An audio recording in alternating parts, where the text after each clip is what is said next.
collection. With 175 years' experience, we simply do it better.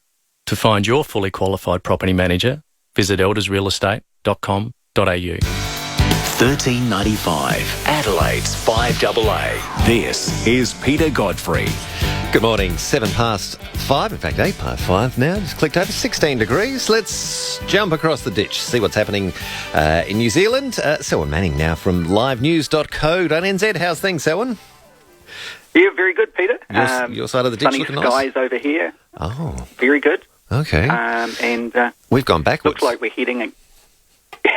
Yeah, we're still sitting up there around 25, 26 degrees, and this is up in the Auckland area. Yeah. Most of the country is very settled, so it's an extended summer again by the look of it for us. Just like last year, it was very inclement, very weather all over the place in the first part of what would normally be summer last year, and it's the same this year. And then quite warm days right through to late March, early April. Okay, well, we've got 23 today for the forecast top. So very different to what we've had. And sort of mid-20s. Well, it's probably a welcome...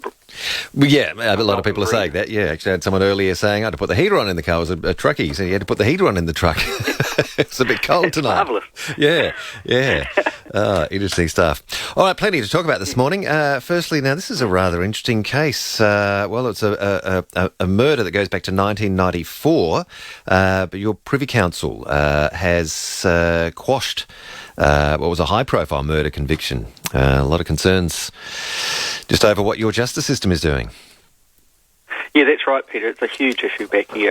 There's been quite a series of high-profile murder cases that have gone to the Privy Council in the UK for a final call on this. And this Teina Pora case that we're going to talk about is actually the last of the list of cases that were able to go to the Privy Council. New Zealand severed ties with the Privy Council, but those applications that were pending would continue on.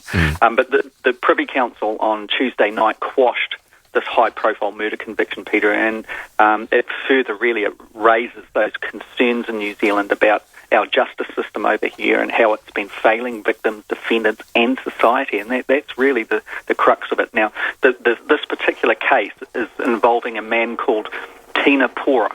And now Teina Pora was convicted in 1994 for the murder of Susan Burdett. And Susan Burdett was a 39-year-old who lived alone in Papatoetoe, which is a suburb of South Auckland. The murder took place in 1992.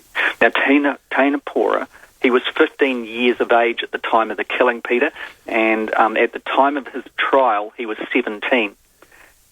He was found guilty, and he spent 21 years in prison for Susan Burdett's murder. Okay. Now, the victim, Susan Burdett, and this is a bit grisly, so I apologise about that, but she was brutally raped and bludgeoned to death with a softball bat that she kept beside her bed for her own protection. Yeah.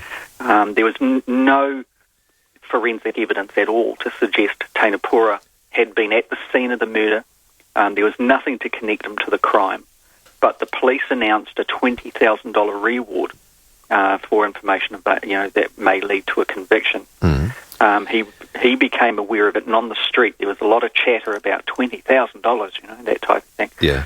And Pora approached the police with a story suggesting that mobsters, the mongrel mob members, had been responsible for the killing. Now, soon after that, Teina Pora's story morphed into a confession, Peter, and the police charged him with murder, and we saw a bewildered Teina Pora facing trial. Okay. Now, in the last 5 years, there's been quite a lot of investigation going on this case from journalists, in particular these top journalists here, Phil Taylor, Eugene Bigham, and Paula Penfold. And they've been really instrumental in getting the profile of Teina Pora's case up again in the public eye. They found that Teina Pora suffered and suffers from fetal alcohol syndrome, that his mother died of cancer when he was 4 years old. His father was absent for the whole of his life. And as a child, he was passed basically from estranged parts of his family, from auntie to auntie, and never really had a home of his own to grow up in.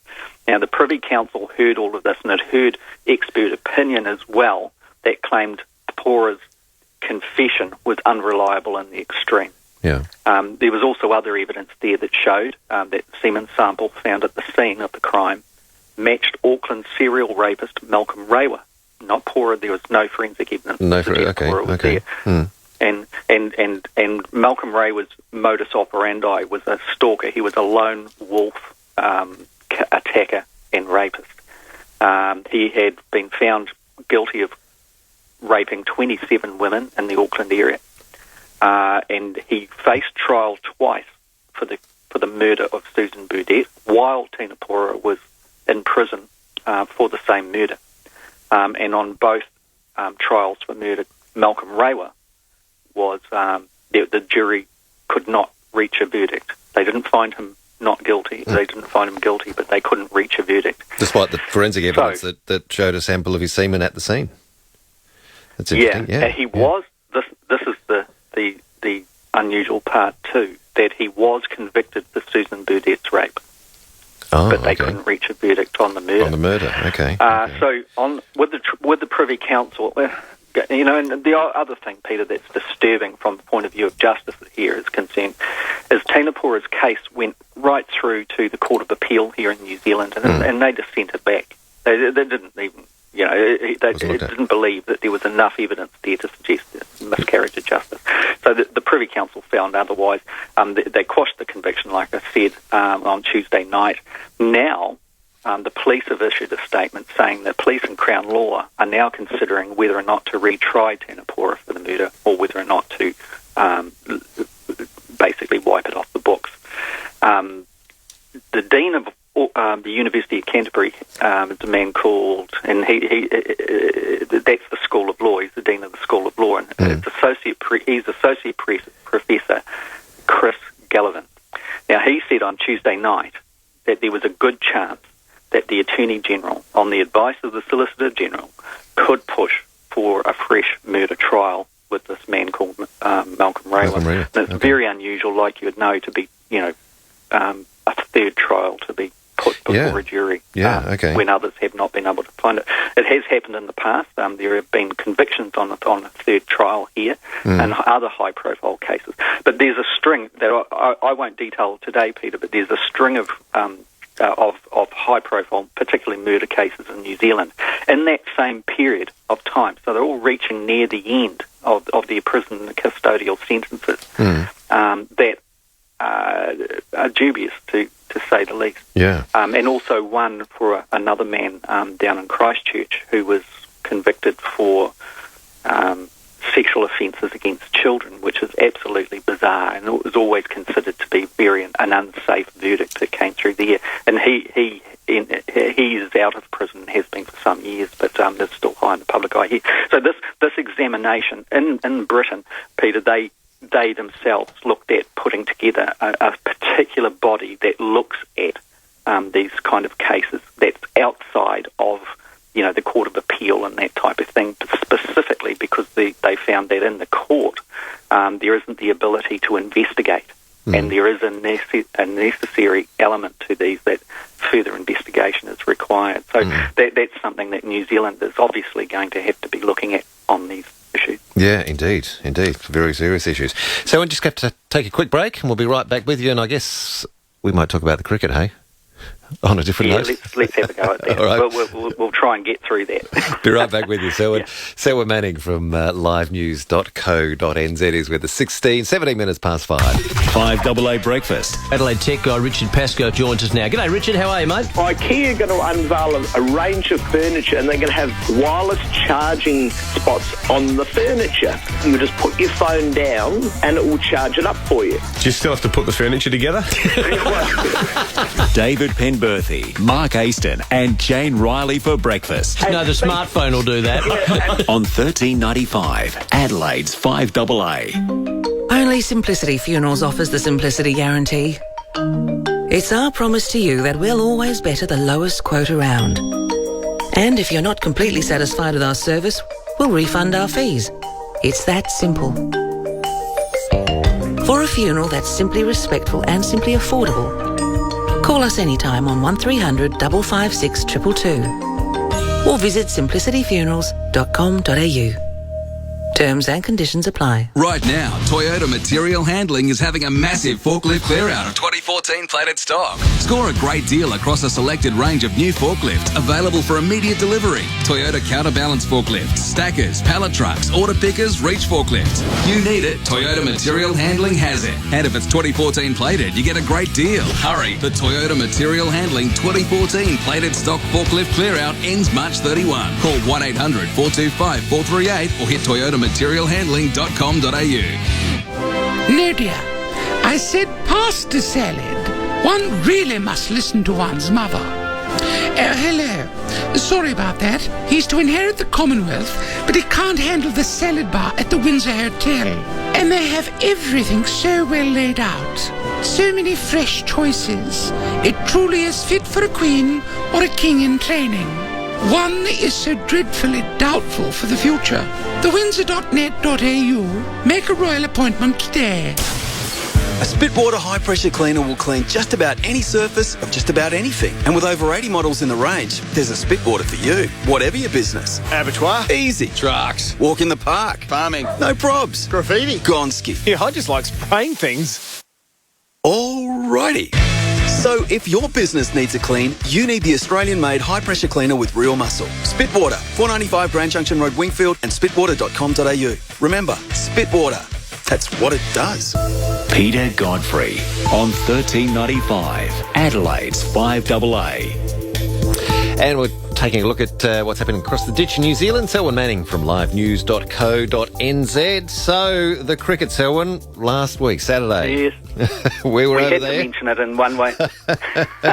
One wicket. Yes, no, it was one wicket. One by a one wicket. No, I don't think either side could crow about the result No. here. It was just that they're saying this side of the ditch, Peter, that it was the best game of cricket that many had ever seen. And one day, as we're talking about here, and New Zealand, we were really torn apart by your bowlers in the first innings, clearly, and the feeling was, sorry, it was the other way around. The game is so up there, but the problem with, the whole thing with the game here was that the expectation was that the match was going to have around about 300 runs in it. That the pitch that it's been played on was of a real batter's quality, and so with the short boundaries at Eden Park here in Auckland, it was also found that you could get some quick runs, some quick boundaries, particularly in the fours, and some really good sixes going. And at times we saw that, but the strength, it was a bowler's game, and your bowlers were outstanding, and our bowlers were outstanding, basically, and the batters really struggled. And, both teams, I think, very short in their innings, realised that, okay, it's a fair match here. And right down basically to the last ball, it looked like New Zealand was going to be beaten by Australia in those last 15 minutes, and beaten very easily and well. And it was only really that, the wise head of one of the batters here and just belted a six. And he said after the game, because he was asked, was it risky? New Zealand had all of these runs ahead of it. Why didn't you just go for the singles? Why go for a big six, which is a risky shot to play when it's such a delicate thing? Because if he got out, or the other side, if the other batter got out, well, then the game was over and Australia had won. And he said, you've got to play your shots as they come. And he said Australia's bowling was just blisteringly good, and we didn't want to risk trying to play it safe. Okay. So that's how tight the game was, and how strategically tense it was, and right down to that wire. But yeah, everyone apparently that was approached was just well, put it this way, it's a cauldron of attitude at Eden Park at the best of times and at the worst of times, and the New Zealanders were just sitting there, just on the edge of their seat, and chewing fingernails and chewing fingernails. No one would have had a fingernail there. Yeah. But the Australians, I've got to say, were very good at that. There was a good clap that came from your team when they left the field. So the World Cup is still alive, obviously, for both teams. New Zealand's already cemented its position into the quarterfinals, and Australia looks like it's heading that way. And those quarterfinals, they kind of start to begin later this month. You guys played Afghanistan last night. Yeah, I was going to bring that up, with blistering results. And you got Afghanistan next, haven't you, in a few days' time after that? Yeah. So at McLean Park in Napier, which is a beautiful field there. And New Zealand's playing that. But you guys, what was that, 275 runs? I mean, Afghanistan... I know it's been really turning heads both... all around the place every time it plays because, we know the nature of the trouble its country has been in for, decades. Yeah. And they've done really well in many ways. And they, I think New Zealand will enjoy playing Afghanistan because of who Afghanistan is and by the just by the presence of it being in this tournament. Yeah. That's something quite special. Yeah, well, over this side of the ditch, there's a lot of crowing about the results there with all the records, highest ever World Cup total, highest World Cup innings by an Australian, fifth highest innings at a World Cup. What's the story headed? Forget the calamity of Auckland. And it goes on to crow all these records. So. It's like they say in journalism, I suppose this thing, you're only as good as your last story, and I guess in sport, you're only as good as your last game. Exactly. So Afghanistan, you guys are right up there. That's it. Yeah. So it'll be interesting to see how you guys go with the team, whether you're going to do similar things with them or whether they'll bounce back from it. That'll be the interesting question. I think we'll probably play that fairly conservatively, I get the feeling, which will be another style, perhaps. But Australia versus Sri Lanka at the Sydney Cricket Ground SCG on Sunday. This Sunday coming. So that obviously is going to be a great game too. England's just collapsed. England must be just absolutely in despair. It's probably not even being reported back in the UK. Cricket, what cricket? We didn't invent that game, did we? That's what we're saying, But no, fantastic kind of thing. Look, Peter, there's another big issue that is developing in New Zealand as we speak, and it's more about the Snowden spy file. All right, Edward Snowden, Now, what's happened here is a globally acknowledged investigative journalist, Nicky Hagen, New Zealand, lives in Wellington now. He specialises in these deep investigations. He has been working with Glenn Greenwald, the United States journalist based in Brazil, on the Snowden files. And remember, Glenn Greenwald was the journalist that worked with Edward Snowden to get those files and released into the public arena and has been reporting ever since on those. Now, the Snowden files that we're talking about here are relating to New Zealand government's the part of this, the GCSB, and how it has South Pacific nations under surveillance electronically in a big way. So the details of those will be revealed. There's more today. The first story was yesterday in the New Zealand Herald, and it was alerting their readership to the fact that these files are going to be released in stories and investigation releases between today and Sunday, and there'll be more on Sunday and quite a considerable reportage on it at that time. So there's more today in the New Zealand Herald. If people are interested in that kind of thing, this is a big deal over the side of the ditch. New Zealand has been suffering, in many cases, this concern that people's privacy and liberty has been taken away through electronic spying in a massive way. And now it looks like in our name, these apparatus have been targeting our closest friends, particularly in the South Pacific region and French Polynesia. All right, so this is one... This is a big one that will tick on, and I'll probably raise it on the program tomorrow morning, on the Brekkie program. Yep. And no doubt we'll follow up with you next week on what the aftermath has been, Peter. All right. We will do that. All right, Selwyn, you have yourself a great week, and yes, we can catch you on Brekkie tomorrow morning just after 6:30 with the boys. That'll be great. No Jane. Jane's on holidays this week, so it'll be Mark and David with you tomorrow after 6:30. Thanks, Selwyn. Have a good week. You too, Peter. See you, Bye-bye. bye-bye. Selwyn Manning in New Zealand, livenews.co.nz for more. 27 minutes past 5 now. Keep it on 5AA for the latest news from Adelaide United each week. Time Adelaide United win some silverware. The 5AA Sports Show will have the Reds players joining us live in the studio each Wednesday to take your calls and discuss all the A-League action. There's the goal! Thanks to Faster Pasta, your home for fresh pasta and pizza, and $13.95, Adelaide's 5AA. I need a filter for my motor. Auto Pro. Have you got a disc brake rotor? Auto Pro. We've got seat covers, tools and clamps, gaskets, oils, mats and ramps. For great prices, we're the champs. Auto Pro. I'd like a fancy new sunshade. Auto Pro. I'll grab a set of wiper blades. Auto Pro.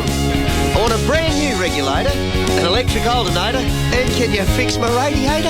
Auto Pro. Call 132 776 for your nearest dealer. Auto Pro. Imagine living in a stunning Glenelg retirement apartment for 2 years without paying any fees. Right now, you can move into a 1-2